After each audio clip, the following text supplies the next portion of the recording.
Podcast. I am Clinton Boring, and I am without my cohort, Mr. Ryan Satkowiak, tonight, as he is currently viewing the Detroit Red Wings, hopefully beating down his Dallas Stars.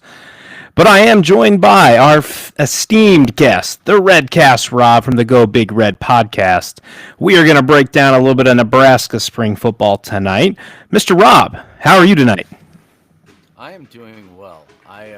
First of all, I just want to say we have a hockey playoff bracket pool thing at our work this year, and one of the teams was called something like All Stars fans must report to AR, and so of course me being who I am, named my team number one Stars fans. I'm actually a Sharks fan, so we're Okay. terrible.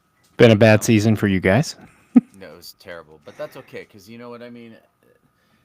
We had a really good run for like 30 years of never making the Stanley Cup, made the Stanley Cup, and then we've sucked ever since. So, you know, Better than the Columbus Blue Jackets, unfortunately. We are hanging on. I don't know I what the forgot. I current forgot score that. is. I forgot there was actually a hockey team from Yes, Columbus. we Yeah, do. We do. We yeah. My dog is down here, just a tangent real quick, because we have this peanut butter egg sandwich. She came downstairs and she is sniffing everywhere in the recording spot for that peanut butter. She is going crazy right now. Anyways, yeah, the Jackets, they're hanging by a thread, man. They need Montreal to lose to the Blackhawks tonight, and I currently do not know what that score is. And then they still got to win out, and then Montreal's got to lose one more, and then we make it. We have not been in the playoffs in a couple years since Tortorella left, so it would be nice to see them back. It would be, I'm sure, for you. Yeah, we just need more champions in Ohio because this is where champions are made, right? Cavs are going to get one this year. Ohio State got one. My Guardians are going to get one. Yeah, I don't know. We'll see. If the Warriors beat Memphis tomorrow night and have to match up against the young Houston team in the Western side, I don't know, man. We'll see once this team. I don't know. Could They've been pretty good with Jimmy Butler, and it's hmm just interesting how they do. So Yeah, Buddy brought it up today. These setting up these NBA playoffs has got some pretty intriguing matchups. You got the older guys like LeBron and Steph. You got the young guys. You got the Celtics who have run the East pretty much since LeBron's left, and then now the upstart Cavs with the one seed. Man, you get a new coach from the Golden State Warriors, and look, when you have somebody that knows what they're doing. yeah, Anyways, we it's going to be an interesting playoffs, that's for sure. So I have a question for you. Though. fire away, brother. I'm starving. When do we get to eat? That's what I was about to trend right into. So, guys, if you're watching live tonight on YouTube, ITP CFB, we have a beautiful, if you can look into my mic here, folks, this beautiful peanut butter, egg, and Munster cheese sandwich. Munster cheese. Yes, brother, yes. I With have the a, white bread. yeah, I have a white bagel, Oh, nice. turkey bacon, peanut butter, fried egg, and good old fashioned American cheese. There we go. So Well, Rob, cheers Velveeta, to you. Velveeta specific. Cheers. Here, let's try this.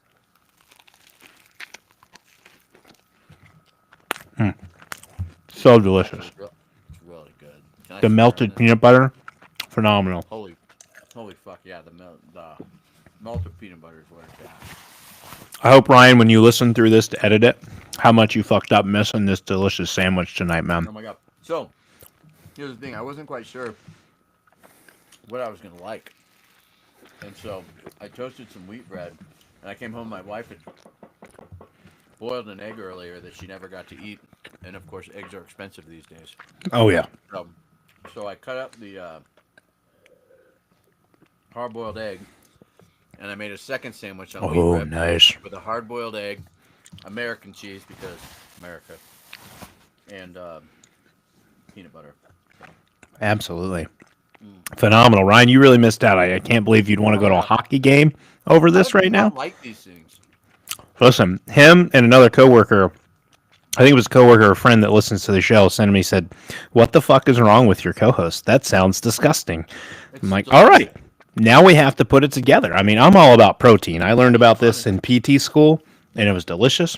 Dude, I'm kind of on like a health kick lately, right? Like I'm down to my playing weight. Hmm.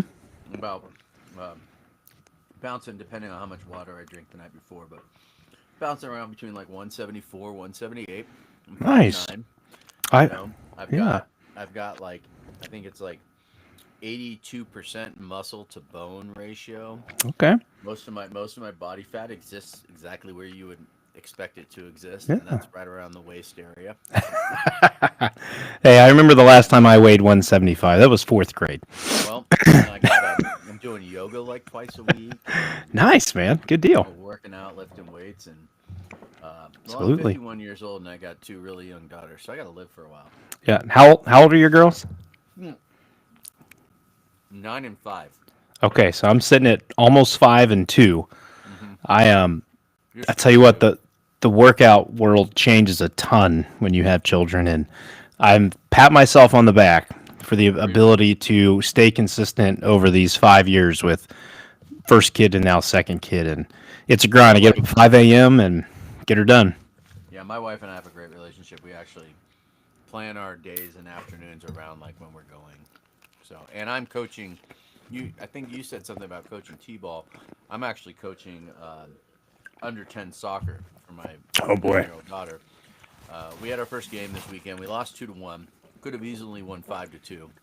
Just we're a lot of these girls first year playing, so Mm, I'm teaching them. But yeah. it's been fun so Hmm. far. I do also have two older boys. I should put that out there. I have a 23-year-old son, and I also have he'll be 18 in like 6 months. Nice. So, yeah, uh, yeah.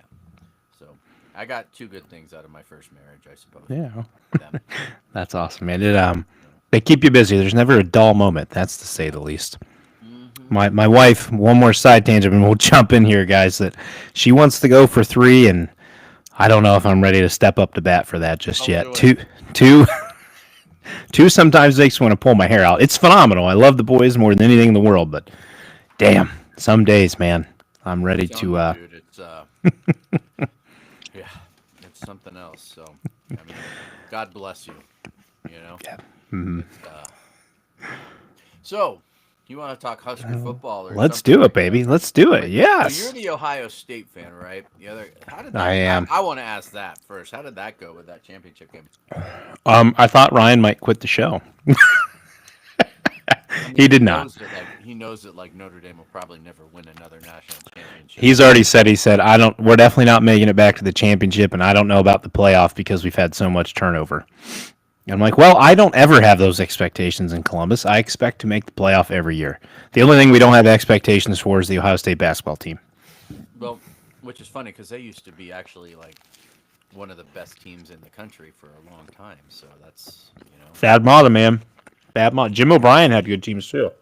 yeah, that's so that's too bad. I mean, it could be worse. You could be Husker basketball, but Hey, you hey, guys won the look, crown. I was gonna say only three teams finished the year with a win in college basketball, and we were one of them. There you So go. there you go. A win's a win's a win. That's right. Well, Rob, there's some exciting times coming up for Husker football this year, my man. Hmm. I feel like a great progression last year and year two under Matt Rhule. We talked with you fall previews last year. Ryan and I were on the Dylan Raiola hype train. We are still there. We even debated with ourselves end of season. Did we put too much hype? So for a guy to come in and be a freshman, but he seems like all the talent that is there. Where I wanted to kind of start tonight is a little more focus on the offense for this spring preview because the defense has been pretty reliable for you guys, pretty consistent. But we're now under year three of Matt Rhule. And as we know how the rule goes, each passing year he is with a program, it gets better and it gets better. It's like a fine wine. So, what are the expectations from the staff, but also the fans, or even you guys who cover the team? What is the expectation as we go into year three, kind of overall? Well, it's interesting you say that because I've been listening to a lot of the rule pressers, some of his assistant coaches, things like that, and it's funny because they're not really putting numbers out there to how many wins they're going to have, things like that, because you don't want to do that. That's just billboard material anyway for the rest of the country. But what they are talking about is that they know that there is an expectation for success this year in year three. And Rule has pointed out many times, when he was at Temple and when he was at Baylor, how year three was always kind of his year. And one of the things that, um, you know, I think we're going to see in the expectations from fans. I'm seeing anything from like anything less than 9 or 10 wins is going to be considered a failure, I think, by a lot of people. And man, looking at the Big Ten this year too, like last year could have, I mean, let's be honest, UCLA and Indiana coming as a surprise the way that they did, it makes it really hard to predict a Big Ten season. I mean, Absolutely. for all we know, Nebraska is going to be that team this year. You never know. I mean, I'm not saying that they are going to be that team this year. I am saying that, but I mean, there's still an expectations from the fans. We probably hold ourselves to a higher standard than any other national journalist out there, even the local journalists. I think the fans themselves hold this team because a lot of the older fans, I should say, have seen the success and we know what it can be like. I think a lot of the younger fans don't really have that kind of faith anymore. To just kind of put that out there and answer that portion of your question. Me personally, because I know you're going to ask me, Mm-hmm. I think I'm on the 9 or 10 win train. I really think, looking at the schedule, that there's a good way to start out again with a few wins at the beginning of the season. Obviously, we got to get over the Cincinnati hurdle over there in KC. But I mean, if you don't think that stadium is going to be Husker red Mm-hmm. from head to toe, it's only like an hour and a half or I think drive or something from Omaha to Kansas Nice. City. I haven't made that trip, but I am going to make that trip. I think this year. Okay. I may have been able to finagle a way through to go out there for work because the company I work for has a sales team out there in the Kansas City area, um, and we're building out in Joplin. So I may have an opportunity to go out there that week and then attend the game. So Awesome. I'm looking for that one. That'd be an awesome stadium to see a game in too. I've never been there. I'm a huge Raiders fan, and I normally not supposed to bring that up in these Husker podcasts, but like you would think that I would have made that journey at one point or another, but I just haven't. So it'll be exciting to be able to do that wearing Husker red instead of having to wear silver and black because I feel like I'll get a better reception Yes. than I would during the NFL season. Yeah, but what was your next part of the question about wins and offense and all that stuff? Because I am absolutely on the Raiola train. He has slimmed down according to all Mm-hmm. reports. Um, he's what? He's 6'2", and he's down around like 220 pounds or something like that, or something like So he's basically the same size as our president is right now, apparently. I So I saw that today. hey, not saying anything bad. No. That's the No. report. That's the report. I mean, who am I to question it? Like I said, I'm 5'9", 178. So do with Listen, we that can as do you a will. lot of things Um, with gym lighting in today's world. you really can. You really can. Let me tell you. Yeah, I see some of those girls taking selfies there at the gym. Um, but as far as that goes, I mean, I don't think that some of the struggles that Raiola had last year. I think a lot of it. Um, I think we're going to see some improvement around him, and I think that's where we're going to see most of the improvement from him, if that makes sense, that Mm-hmm. statement at all. From the wide receiver perspective, we've got two really highly touted transfers coming in Dane Key Mm-hmm. and I think you pronounce it Naziah Hunter from Cal. Ja'Cory Barney is going to be back. We've got or not Sam. Sorry, I'm looking at the roster too, so I don't want to like come off here. Cortez Mills, Jamal Banks is coming back. Um, we've got. It's funny because the thing I'm looking at, and I'm like, Hardly Gilmore is not going to be there. He's already gone into the transfer portal. But I mean, let's look at the tight end side too. With like Luke Lindemeyer, he's probably the best blocker on the team. He could be a hands receiver. Heinrich Harburg has made the transition from quarterback to tight end. Okay. And based off of what reports that I'm hearing coming out of practices this year, is that he's got some really good hands and that he has made a few catches and runs downfield against the defense that I think a lot of guys weren't expecting to see from him. Excellent. So, he's an athlete. He did win like every year at one of the basketball games. They have a bunch of football players come in and do a slam dunk contest, and Mm-hmm. Harburg won that this year. So, I Nice. If that Boy's gives got you some an hops. idea, right? Yeah, and and that it's funny because it's like if you want to know how good a football player it is, as athletically, what's their basketball game like? Mhm. And I know it's weird, but basketball is such a hard sport from an athletic standpoint. Um, I think it's Mac Markway and Carter Nelson are both injured right now too, and I think some people are saying that Markway might be one of the better tight ends on the team, but obviously we can't see that. And obviously Carter Nelson got some playing time last year as a freshman, and he made some really dynamic plays. So the tight end room might be one of the more improved areas of this team. And I mean, as far as my understanding, and again, I'm just going off of what a lot of the local pundits are saying, our depth on our offensive line might be the best it's been in years as far as a recruiting standpoint. We've got Elijah Pritchett coming in, the transfer. I think, God, I can't remember where he transferred from. I don't care because he's a Husker now. Bama. But we've got, yeah, Bama. That's what it was. Thank you. And we've got guys um, that are still injured. And it's funny because they're saying if we started the season today, even with those guys injured, who knows if we would miss them. I think Turner Corcoran and Teddy Prohaska are the two that stick out in my head the most.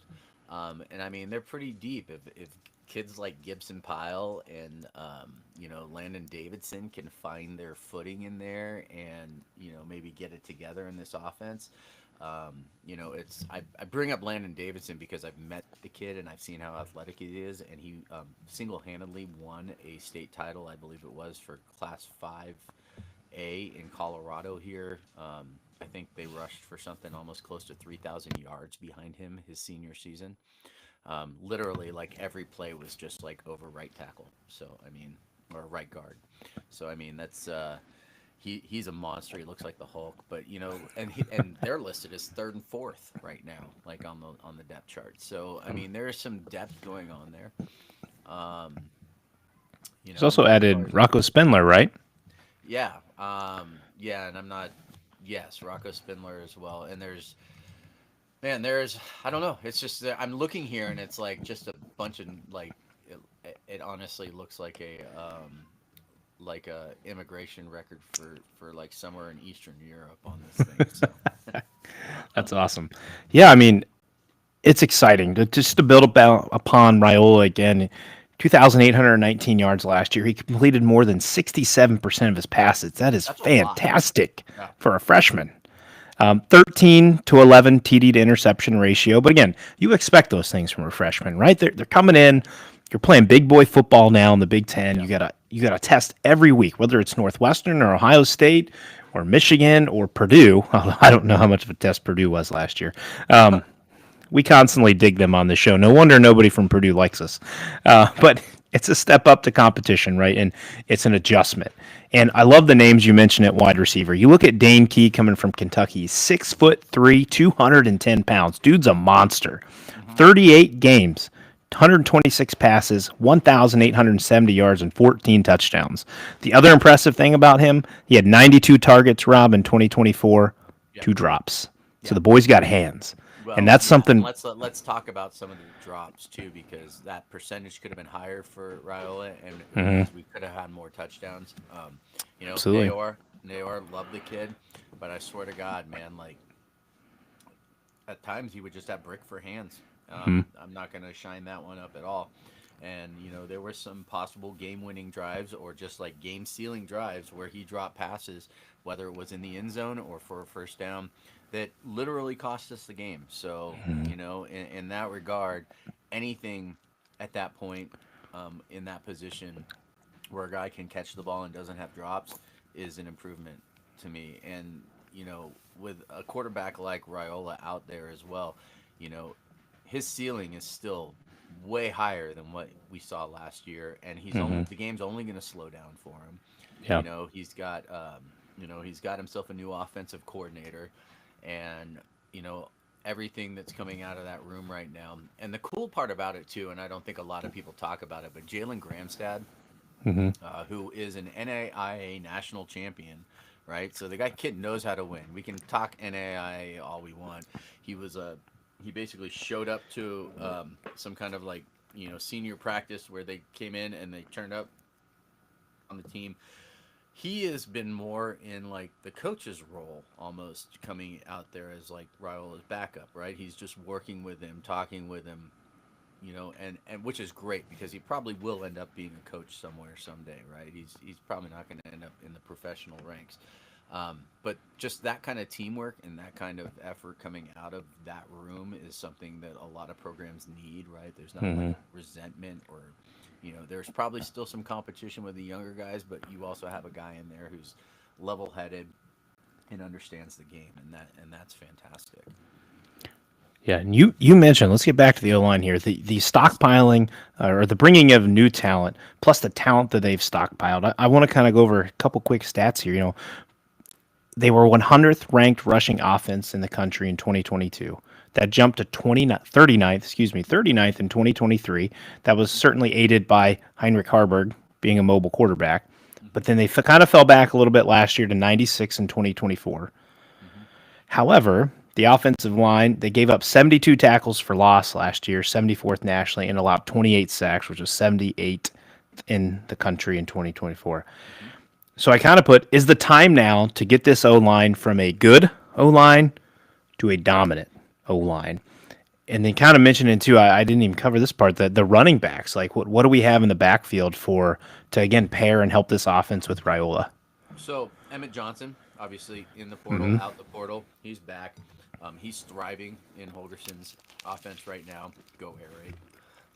Although it's not really a true air raid, but in order for I think Raiola to be able to be successful this year, you're going to have to establish the run. Obviously, that is like saying the sky is blue. But most importantly is that this is also kind of offense where you're going to have to go at least like 3 deep, and we've got guys like Quentin Ives who is showing out right now. He's a redshirt freshman coming back, and there's going to be some other guys. I think it's Jamarian Parker, I think is the kid's name, freshman, who apparently has been like really opening some eyes in the spring. Now, it's spring, so let's not get too excited. The transfer portal opens up next week. The courts still haven't made 100% of their decision on how things are going to go in regards of walk-ons, or if there's going to be some kind of a grandfathering in of players that are already on the roster, things like that. I mean, 8th-year seniors, with COVID years and all these other exemptions granted to them. So who knows how things are going to roll out there. But for now, it is looking like we've gotten pretty good at the running back position, and a lot of these guys are showing some good signs as far as just being able to catch the ball out of the backfield, in combination with our tight ends. So hopefully we see a big improvement there. Absolutely. I think, we saw what Emmett Johnson did when Holgerson came in and started running the offense, and I think, maybe in his head he thought, wow, I could have been doing this all year. And then once Holgerson, and that's why he went in the transfer portal. And then once Holgerson basically was announced as the offensive coordinator full time, it seemed like he came back right away, and so that says a lot. I think. So because no running back in the history of running backs, I think, has made it through an entire season uninjured, unless you're like Ashton Ginty or something like that. You know what I mean? A Greek god. He's a freak of nature. He's gonna look good on your Raiders when you guys draft him next week. Dude, I was honestly trying so hard in my head not to say that, so thank you for saying it for me. It's coming. Listen, Carroll likes his running backs. At Seattle, he took Kenneth Walker and in the Super Bowl. You're right. Doesn't give it to he took Kenneth Walker and Zach Charbonnet, I believe, in back-to-back years, right? So unless he goes sooner, I expect the Raiders to swing and go for Ginty here. So fucking good, dude. They're fire, dude. I'm telling you. God, yeah. I'm gonna start eating it like this all the time. It's delicious. Get it after your workout, and you get extra protein. You don't need to sip on the protein powder stuff. Eat what God gave you, natural food. I don't just like eat that it. protein powder stuff anyway. That stuff. Well, listen, you want me to let you in on a secret? We'll let all the people watching too. It gives me gas, so it just makes me miserable. So, You want me to give you a little secret? uh-oh. It gives me gas. That's what happens when you're over 50, I hear, right? Uh-huh. It's all right. I will be 33 in June, and I don't find this mildly funny. That's why Maybe a little bit. Wheat bread that's high in fiber. I came downstairs. We have a home gym, so I came down the stairs to lift this morning. And I kid you not, I'm 3 steps away from the bottom to get to the basement, and I strained my left calf. And I'm like, all I'm doing is walking down the damn stairs. How is this even possible right now? It feels better now. You need to start doing some yoga, my friend. I'm like, what the hell is this? I walked down the stairs. It's all good now. It's already healed. We can do one of these, but I can teach you some yoga. All right. I'm pretty good with tree pose. I do like tree. Yeah, I like the one where you just roll on the floor. I did some P90X yoga, and I just like the one where I lay on the floor. It's a good pose. Oh, like Happy Baby or? Oh yeah, Happy Baby's great. It makes Happy Clinton. Oh yeah. Tree pose is good. I held it yesterday on each leg for a little over 2 minutes. Nice. My calves are really sore. I love it. Yeah, I go to this place called Vossa Fitness. I think they have a Vossa's out in Ohio. I'm not sure. Okay. And they have what's called like a studio flow, and they offer like 3 different types of yoga, and they have these like heaters on the ceiling above you on each spot. So like, oh boy, you're basically, and it's not hot enough to be hot yoga, but it's hot enough to be like hot. Cause swamp ass. That's some rough stuff. Yeah, well, yeah. So I enjoy those though, because they've got 3 different types. They've got like a deep stretch. They've got a flow, which is where you're like, ooh, extend warrior pose. Nice. Yeah. So. Dude, I remember I used to work when I was in PT school, I was a personal trainer. So the company that I trained for was within the building I did my PT schooling in. And we hired a new yoga instructor. So it was a beautiful like spring day, and they're encouraging all the staff, like, come out and have a yoga lesson with her. It was an hour. Yeah. She kicked my ass. My adductors and my thighs have never hurt so bad in my life. I couldn't walk for a day. Oh my God, it was miserable. Yeah, that's the thing is people don't understand. They think it's like, oh, it's stretching, and it's like, yeah, but like you're gonna stretch muscles you didn't even know you had. Absolutely. Yes, I have a doctorate in the human body, and there are muscles that I did yoga in, and I didn't know I had those. It was you're rugged. Dr. Clint? Mm-hmm. Both Ryan and I are doctors. What am I doing with my life, man? See, we gotta figure out some way to get our PT knowledge into this podcast and make us a little more exquisite. Well, we haven't quite figured that out just yet. You could get with Dr. Abby Harris, RedCast Abby. Okay. I believe she has a doctorate in psychology. Okay, nice. I think that's right. Now, I'm sorry, Abby, if you're listening, but it's funny because like her passion. I say this, she probably will disagree. Her passion is statistics. Like, okay. And she can like tell you all kinds of stats and things like that about like transfer portal players and all these other things and teams with their stats, and she has actually worked with some people, well-known people, who help universities with their coaches hiring. Like she's in the background on some of that. I like to give her credit and glow her up for that because there's things that she knows that she doesn't really talk about or share with anybody else, and so I won't put her on. But it's just funny because like sometimes you'll see people say stuff online and act like they're the authority, and I'm like, God, I want to say something and tear this guy down so much, but then I just keep it to myself, and I know better. My favorite is reading when someone like Adam Schefter tweets about an injury, and I'm like, Adam, just stick to your sports, buddy. I don't want to hear your comments about someone's recovery. You have no clue. Whatever you just Google searched is wrong. So. Yeah. Be quiet. Well, speaking of the other side of the ball here, we have a defense to talk about. The black shirts, right? That's right. Again, let's throw a little stats out here because I love stats. It's my favorite part of all these previews and then fall previews when we get to them. They ranked 100th in the country in total defense in 2022. They jumped to 11th to that category in 2023 and 18th in 2024.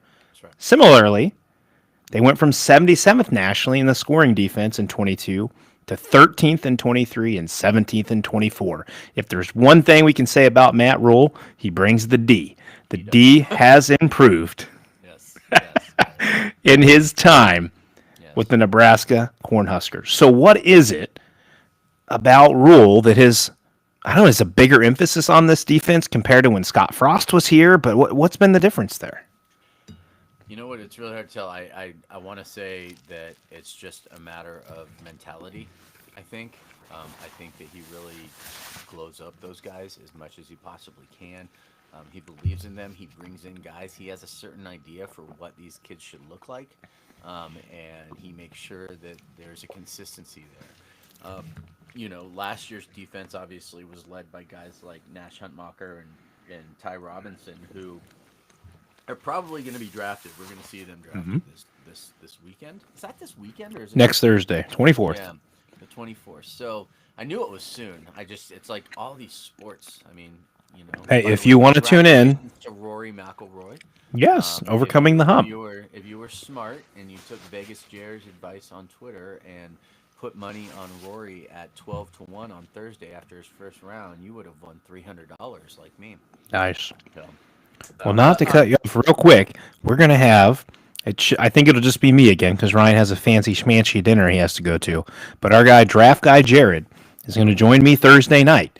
And his specialty is a little bit of D-line, O-line. We'll probably get a little linebacker, running back talk in there.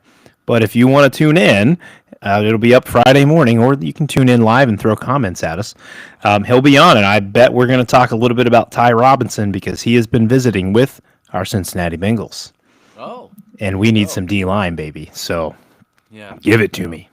So, but I guess back to that point is, those two guys really did lead the defense last year. And last year I heard somebody say it, and, it was on like a morning show or something. It could have been Sipple. It could have been Damon. It could have been Benning. Could have been any of those guys that said it. And they said, don't be surprised if you see next year, so 2025's defense, actually come out and be even better. Nice. Because of the number of guys behind them, and even with some of these transfers coming in, that, are just going to have that extra experience, but there's going to be a lot more depth. And obviously with, the 3-3-5, which I think we're going to continue to run, and the way that players get moved around into different positions and different spots on the field, that you may see like maybe not individuals who are better than those two, but as a unit overall, just as from teamwork, using the depth could end up being better. And I say that with some hesitation because, this is just something that I heard from somebody else.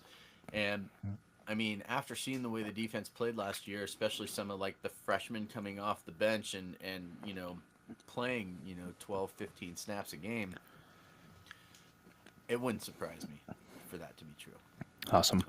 I was listening to a show this morning. I think it was Sam McEwen, and they were saying that, like the defensive backs, safeties, free safeties, all those guys, is probably the least concern on the team at this point. That there are probably 8 different guys that could be starters right now on there. Cool. You know what I mean? Nice. Like that's as far as I'm concerned, that's what I want to hear. So,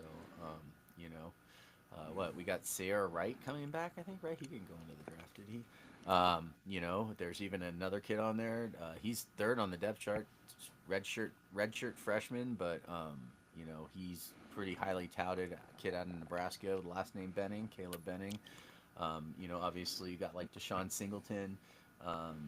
So I mean, there's a lot of Mario Buford. There's going to be guys out there that I think a lot of people haven't really heard of that are going to make an impact this year.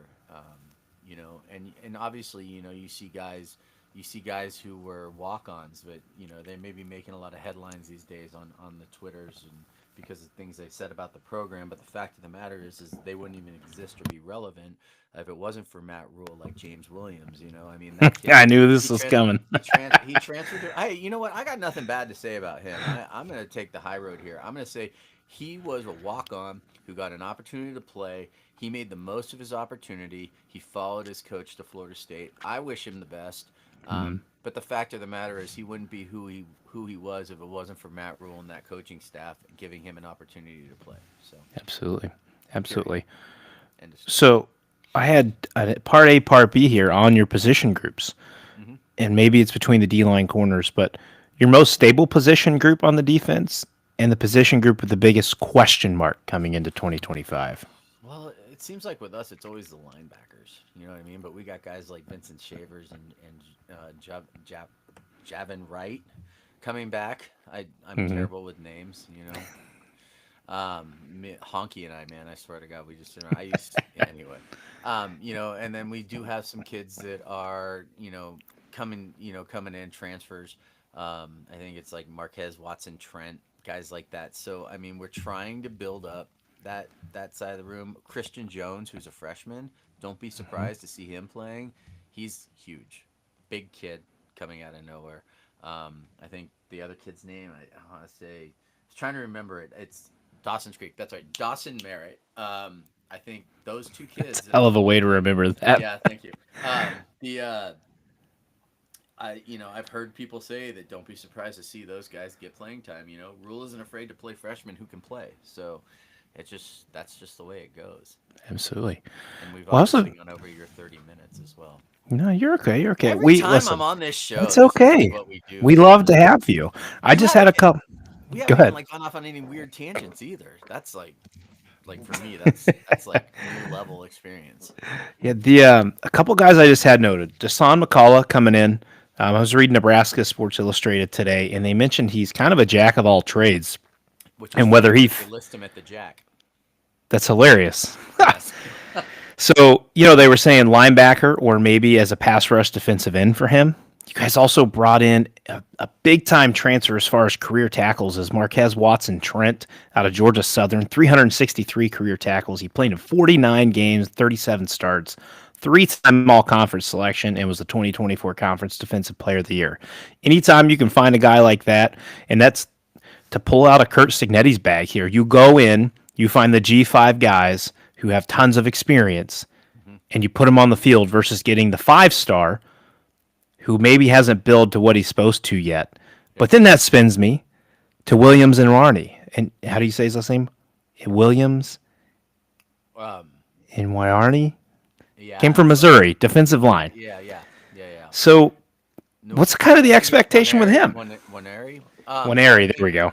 Yeah. Well, he's going to be playing behind Keanu Davis, but again, there's a lot of rotation that goes on in these guys, and Mhm, all these guys are absolutely. going to get a lot of reps. I don't know that anybody at this point really has any true expectations. Some of these guys like Van Poppel and Elijah Judy, Lenhart, these guys are all experienced players in this defense already. Mhm. My expectation for these guys, if you want my honest opinion, is that they need to come in. They need to learn from the guys that know this defense. They need to adapt, and they just need to go out and make plays. And I heard a quote the other day about this defense. And Mhm. as a matter of fact, I believe that it was Caleb Betting who said it to his father, who said, "I am finally past the point of trying to learn the defense, and at the point of just knowing I need to make plays." Awesome. And if the entire defense has that mentality right now, I'm all for it because that's really all I care. My expectation is they go out there and they do their job. You know Mhm. what? If a guy is eating up tacklers and he doesn't make a single or eating up blockers and he doesn't make a single tackle all season, but the guy next to him is making tackles, like that's what a good defense will do, right? So I mean, it's not necessarily always about one guy, it's about a lot of guys working together. Absolutely. You don't need to have like, and you may end up getting some kind of crazy star, some guy that goes out there and ends up making like 22 sacks in the season or some Mhm. some stat like that. But fact of the matter is those guys aren't making those plays without the rest of the team around them. So Absolutely. so And just kind of we'll wrap you up here with just general schedule. I'm looking at it right now, man. It sets up great. Like I'm looking at the toughest game. It's at Penn State, and it's at the end of the year. So at that point, I know a lot of times coaches will say Dylan Raiola, he's going to be a junior by then in theory. Pushing towards the end of the season. You're at Penn State. You get USC at home. Listen, at UCLA, I know this is kind of later. We're looking at November here. At UCLA, that's not scary. They couldn't even get a well, quarter of the so Rose Bowl full. I'm going to stop you there because USC and UCLA are both going to be. I mean, going there is not scary, but as teams, they're both going to be better this year. Absolutely, absolutely. And we lost to UCLA and USC last year. They were, I think, well, UCLA just embarrassed us in our own field, but USC was a close game until the end. You know what Yeah. I mean? And so, I mean, I hear what you're saying about the schedule, but you're gonna see a little bit more pessimistic RedCast Absolutely. Rob this year. Do I think we're gonna win the national championship? Absolutely. But I mean, the fact of the matter is they're gonna have to earn it against a bunch of Yes. these teams that are just gonna be Yeah. better this year than they were last year. Yeah. But the nice part, you draw Michigan at home, you draw Michigan State at home. At Minnesota could be tricky. Yeah. That's going to be a tough team. Drake Lindsey, I think in a couple weeks we got their preview coming up, but Drake Lindsey is the expected quarterback, and he's got a lot of arm talent. But you do get Northwestern, you get Maryland, so two of the bottom feeders of the Big Ten, and of course you guys in with Iowa. Yeah, I So want you thrown against us this year. That's what I want. I want you thrown absolutely, against us yeah. because you're not gonna be able to run the ball. No, I love it. I love it. So yeah, I mean, I look at that and I hear what you say on kind of expectation: 9-3, 10-2, absolutely. And my thought is, if the 10-2, and let's say you got the win over Penn State in there at Penn State with all the expectations on those Nittany Lions, Not so happy Valley at that you point. guys are going to be sniffing possible playoff talk. I mean, 9-3, we could be sniffing playoff. Yeah, at this point, absolutely. so. Well, you will be in 2 more years at least, or another year after this year, because we're going to 14 or 16. So we can never stop expanding. Essentially, everybody's going to get in. We'll just pat them all on the back. But Let's go. got to have a participation trophy, right? But no, it's going to be an exciting year for Nebraska. I'm looking forward to this season. I really like Matt Rhule. I really like Dylan Raiola. I'm excited to see what this black shirt defense does. You guys show up and show out. Here right now, he'd like you. Well, I'd love to meet him someday. Can you set that up, Rob? Well, have you seen Honky on the Redcast? He looks exactly like Matt Rhule. So. Nice. I love that. Well, before we get you out of here, man, what's the Redcast up to? What's your guys' latest project? Give the people your Twitter handle, wherever they can find you. Well, I'm at RedCast Rob, as most people know. Always looking for new followers. Even if you're not a Husker fan, I've got a lot of really shitty takes. So follow me, and you can talk as much trash to me as you'd like. I just don't care. Twitter's not the same anymore. But I'm still out there pushing through it. The Redcast these days, we've slowed down a little bit. Careers and life has gotten a little bit, but we are planning on doing a show here. I will tell you within the next week, so that will be coming up. We are definitely planning on hitting it hard this summer, especially with the season coming up. We all have the same excitement and expectations for this team and Rhule in year 3, I think, as everybody else does. Which might be the most cliche thing that anybody in college football could say this year. Obviously our schedule, you said it's stacking up to be really, really good. I will say that Nebraska's going to have to be really good against this schedule this year because Michigan State, USC, UCLA, Minnesota might take a step back. Don't quote me on that, but, but the other 3, I think, they'll all take a step forward this year. Obviously, Michigan, Penn State are going to be Michigan and Penn State, but who knows? Michigan last year was, I'm excited. I'm about to dive into them for our other half of our show tonight. So I was going to say, though, that, you got somebody else coming on? No, I am just, I have you, my brother. You are the one and only, and then I'm going to fly solo through a team preview tonight, so we'll see how that goes. That'll be fun. Yes. Well, yeah. I've talked to myself for 33 years, so now I get to put it to good use. That's hilarious. Yeah. Michigan, is going to be an interesting team this year, I think. They beat Ohio State last year, which blew my mind. I honestly, I will say I lost some money on that one. I didn't think they had a bad chance in hell. You know what I mean? So whatever, the Ice Cube's chance in hell. But here we are. You know what I mean? So it's the Big Ten, baby. Anything That's right. can happen at this Unpredictable, point, man. From the Unpredictable. West Coast to the East Coast, we're the conference with the most. Absolutely. I like that. By the way. Yeah. I like that. Just made that up. I'm going to run with that. Yeah. Well, Rob, my man, it, as always, is an absolute joy to have you tonight. I love that 3 different times in this show you said how delicious this sandwich is. So, Ryan, I hope when you listen to this, Still have half left. you missed out, brother. This is a phenomenal sandwich. Well, Rob, I look forward to having you back in the summer when we do some fall previews, and we'll definitely be in contact with you, set up a date for that. But again, thank you so much for joining me tonight, man, and giving all the people good insight on Nebraska. Go Big Red. All right, my man. We'll talk to you later. I'm going to leave. We'll talk to you later. Well, guys, that was RedCast Rob from the Go Big Redcast joining us tonight to talk about the Nebraska Cornhuskers. And if I had a sponsor here, this is where we jump into. We're going to go to the ad and be right back, but we don't. So we're just going to jump right in to the Michigan Wolverines. And what a season it was in 2024, coming off of a 2023 national championship. A big change, obviously, at the top. Jim Harbaugh's gone, takes a lot of the staff with him to the Los Angeles Chargers. Pretty successful year there for him. Sherron Moore steps in to take over the helm. And kind of a disappointing year one, I feel like most people would say, to follow a national title run. They were 8-5 overall with 5-4 in conference play.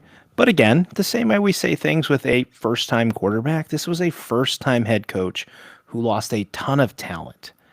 But the one thing they did do is they finished really strong. If you want to start slow, finish strong, friends. They finished with a win over the bitter rival Ohio State Buckeyes and a ReliaQuest Bowl win over the Alabama Crimson Tide.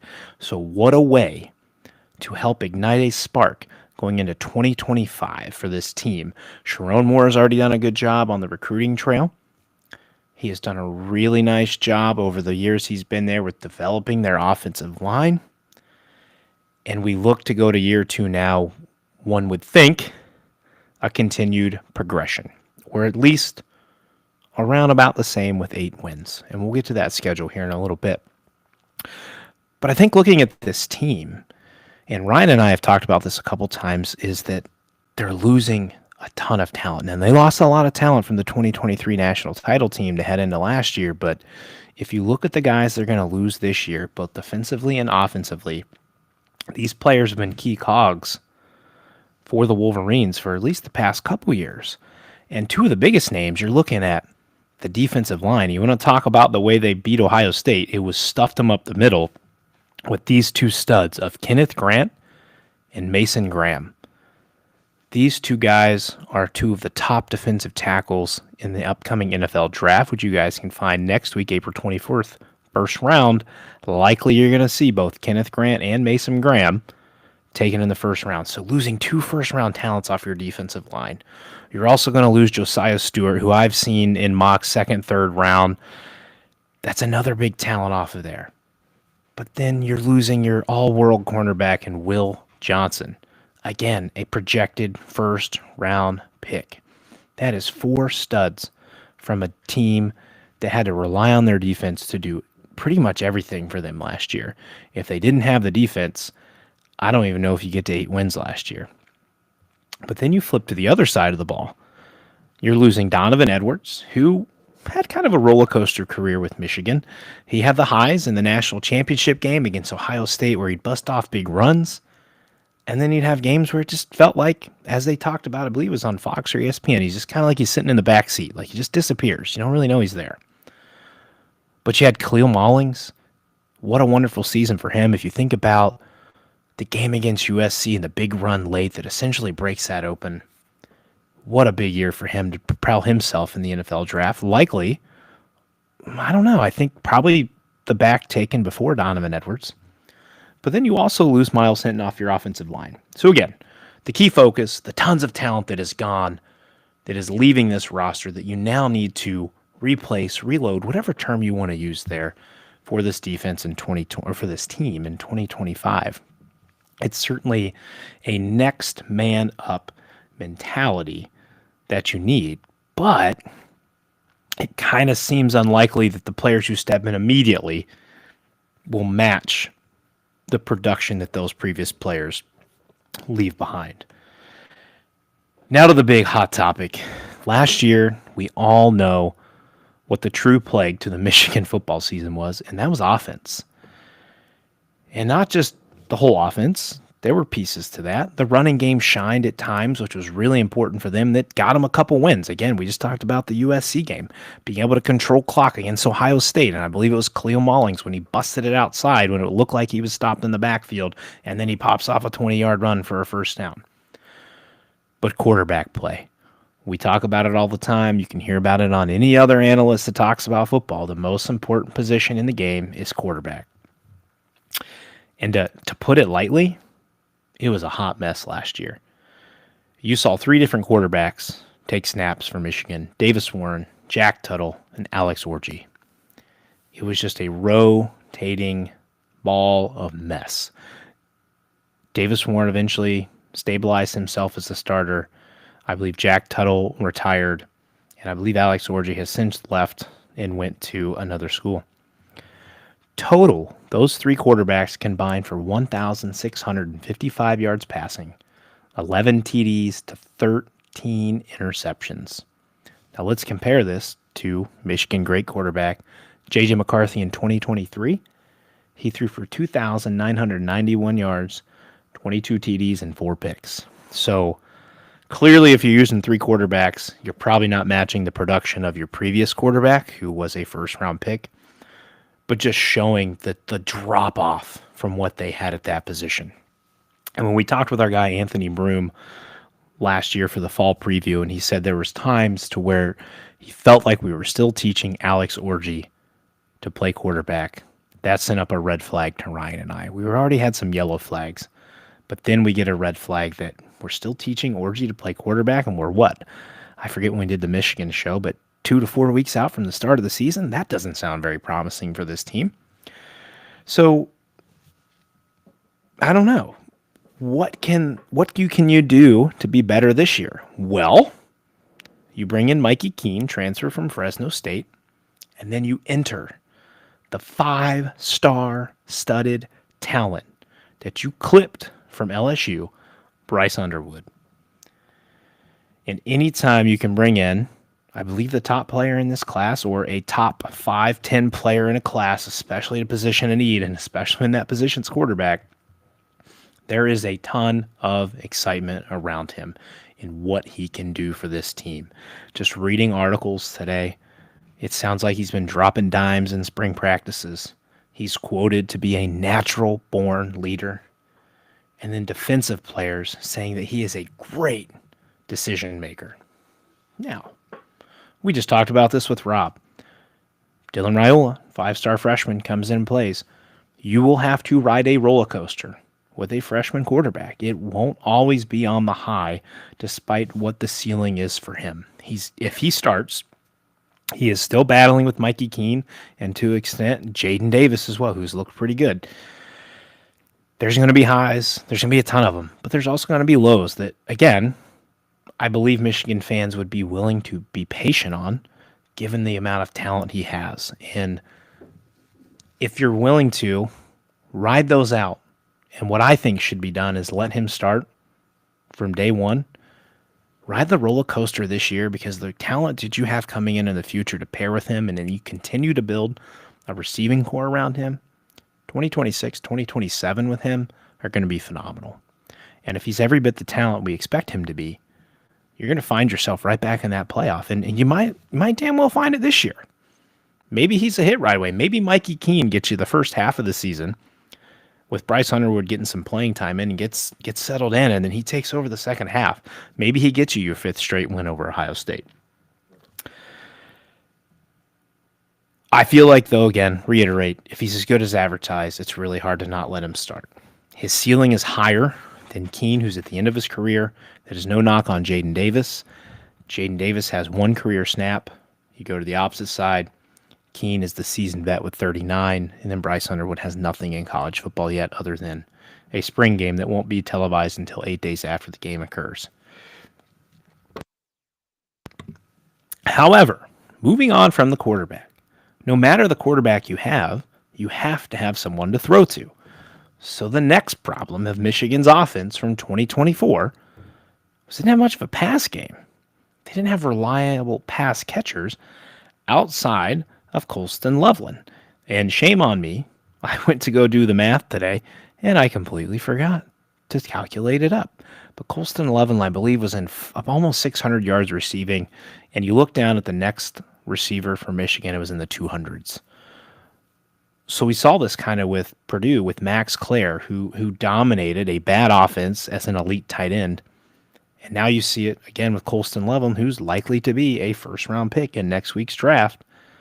He was everything to that pass game and more. Route running, blocking, getting himself open, understanding what he had at quarterback, how he needed to help that team improve. He's no longer there.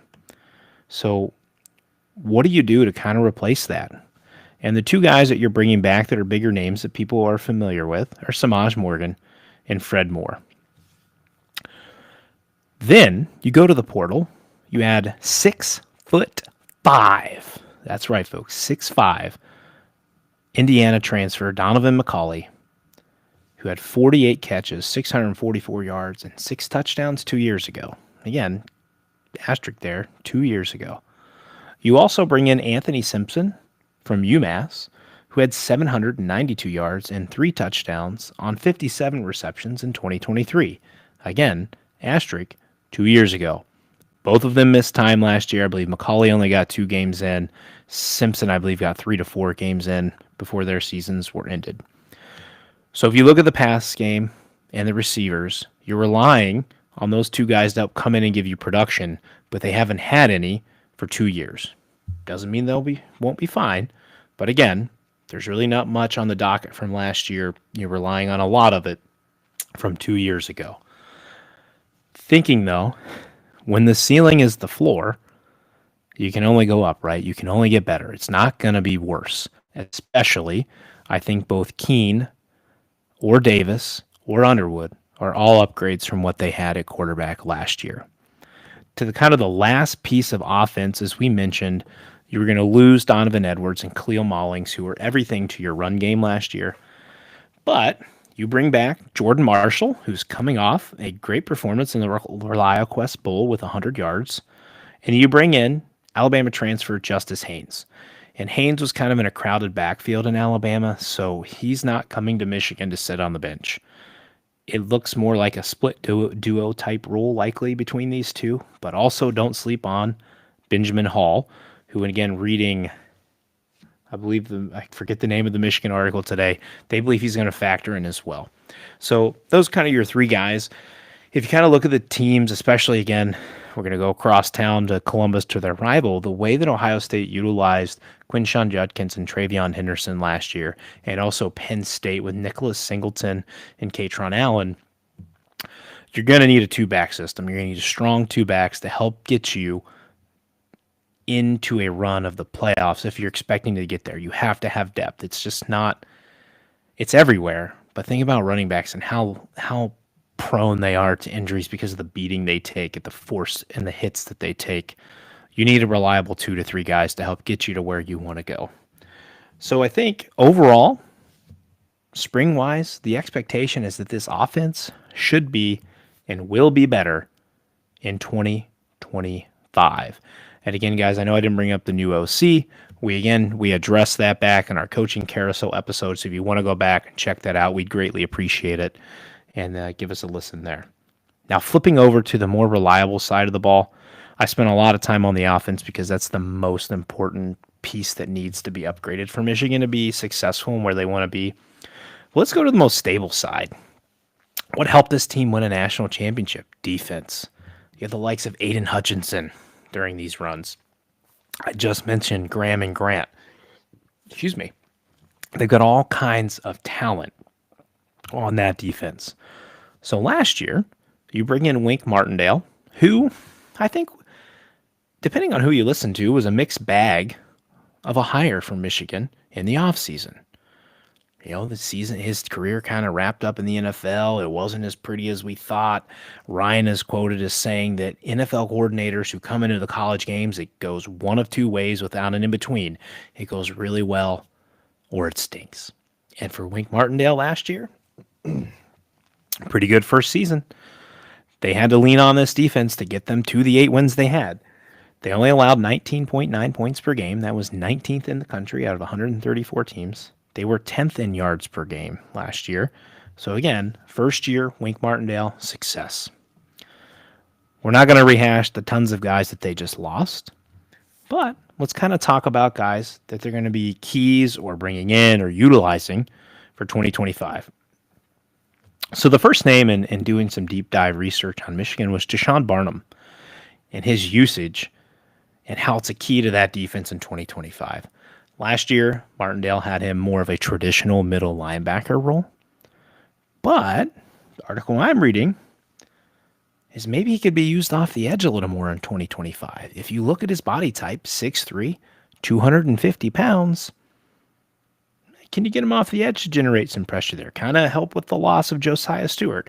I don't know, Michigan fans, when you check this out, give me some comments, give me some feedback on what do you guys think is going to happen with Barnum.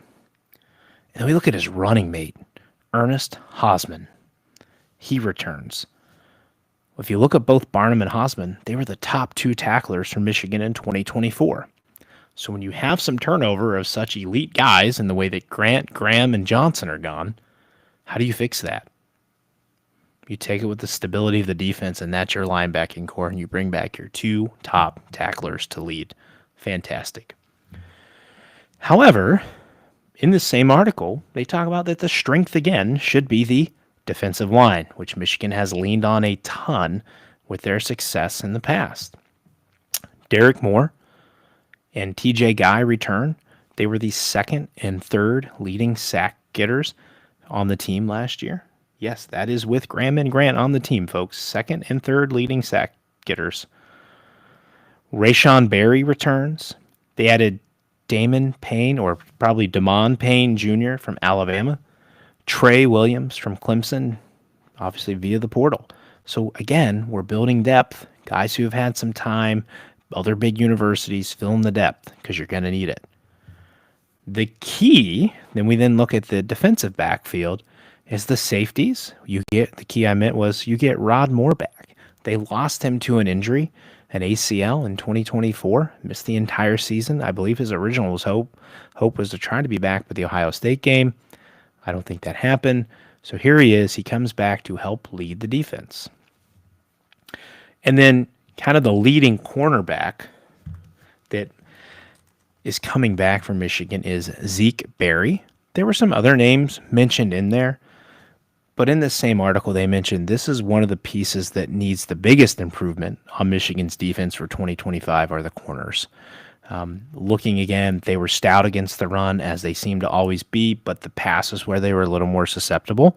Now, Wink Martindale schemed up a pretty good defense to cover Jeremiah Smith at the end of the regular season, kind of take him away. So, veteran DC, I trust that he'll find ways to set his corners up in successful positions. Now, the last tidbit we have here is we're going to take a quick peek at the Michigan 2025 schedule. And I've had some talks with some Michigan fans on Twitter, and there's a lot of expectation. You're looking at September 6th, week 2, that at Oklahoma, some of them, I don't feel like they're taking this game serious enough. I know Oklahoma was nothing special last year. They rode the wave themselves of a mixed bag at quarterback. But this is at Oklahoma. This is now an SEC environment, even though it feels still Big 12. But this is big boy football Oklahoma, whether this is SEC or Big 12. That environment is going to be raucous. There's a possibility that maybe you're the 7 o'clock on ESPN or the 7:30 on ABC with Herb Street and Fowler for this game. I believe LSU and Clemson may also play that week. I could be wrong. I got to get a little more official with my week 1, week 2 schedule here. But there's a chance that that's a night game, which only adds to the intensity of the environment. You are then trotting out there Mikey Keene, who pretty daunting environment for him to step into, even though he's a vet, or you're walking Bryce Underwood or Jaden Davis out there as first-time starters. Now, maybe starting their second game after you open at New Mexico. But if you can get through that Oklahoma game, you're going to play Central Michigan. You're going to go to Nebraska, and we just talked to Rob about that. That's a big game for both of those teams. That's going to almost it wraps up Michigan's September. Then you get Wisconsin at home. That's your homecoming. You're going to go to USC. You know USC is going to want revenge for the game that happened last year when they felt like they should have had it to begin with. You're going to draw Washington at home. You're going to play at little brother, as they like to say, Michigan State. And then you open November with Purdue. You go to Northwestern, at Maryland. So let's look at those 3 games right there. Those are all 3 bottom dwellers from the Big Ten standings last season. That should be 3 wins. And you want to push it back. I know it's a rivalry game, but if little brother, you call them, Michigan State doesn't take a step forward, you might be looking at 4 straight there with a bye week heading into hosting Ohio State, who you have owned for the past 4 seasons. So looking at this schedule, if reasonable, if Michigan can take, it needs to be a big step forward on offense, right? Because of how low they were. But a step forward on offense, you got at Oklahoma, at Nebraska. I don't think Wisconsin will be easy, but you get them at home, at USC, and then Ohio State. So 5 important games on that schedule. I do not see them struggling at Northwestern, at Maryland, home against Purdue. Michigan State we mentioned in the 5. We'll see what Washington is. But 5-6 games, and then big ones at Nebraska, at USC, at Michigan State, Ohio State. So your 4 most important-ish challenging games there. I see it's feasible Michigan sitting 8-4 again. But if things fall right, you can get to 10-2. Depending on who those 2 losses are to, you're Michigan. You're a big brand. You are going to be back in the playoff talk for 2025. Let's see what happens. It's going to be an interesting year for the Wolverines. Again, just to rehash, the offense feels like it only can go up from where they were. It cannot be worse. So Michigan fans, I hope you guys will chime in. I'll get these clips cut. And you guys let me know kind of your thoughts. Should Underwood start? What do we expect from the wide receivers in 2025? The running back rotation has to have you guys excited. Replacing Graham and Grant on the D-line. And then kind of your leadership that you're bringing back at linebacker. And Rod Moore at safety. You guys have to be excited about year 2 under Sherron Moore. So guys, that'll do it for us tonight. We will be back on Thursday night. Probably just me again. Ryan has a dinner meeting that he has to be to. But I will be joined by our friend, draft guy Jared, who joined us last year. And we'll be completing our annual draft episode together. Jared's focus tends to be O-line, D-line, trench play, but he gets a little coverage of linebackers and running backs as well. So I will concoct some good questions to help you guys get ready, because it will be a week out from Thursday that we will be heading into the 2025 NFL Draft, where a lot of your favorite players and our favorite players will be involved with. So next week, again, or sorry, not next week, Thursday, don't forget to join us. Again, live about 9 o'clock Eastern time, barring any technical glitches or children glitches that I have. We will be going live with Draft Guy Jared. As always, you can find us on the socials, X/Twitter, Instagram, ITP, Please give us a follow there. Interact with us on the Twitter. I love chatting with you guys. I do a lot of the Twitter work. Ryan gets on there sometimes as well to chat with you guys. We really appreciate the interactions. Again, if you're watching live tonight, if you're not, you can find us on ITP on the YouTube channel. Please hit like and subscribe to us to help us grow the show. And as always, we are available on any of your preferred podcast platforms, Spotify, Amazon, Apple, whatever it is, we're on there. You can find us. If you could leave us a 5-star review, it's a nice way to get the algorithm going for us and help us grow the show. And I will say for Ryan, I am Clinton. I appreciate you guys who join in and listen to the show tonight and tune in tomorrow morning. Podcast will be up just a teeny bit later. Ryan's going to put everything up in the morning as he gets back late from the hockey game tonight. But as always, thank you guys for joining us, and we will see you next time. See you.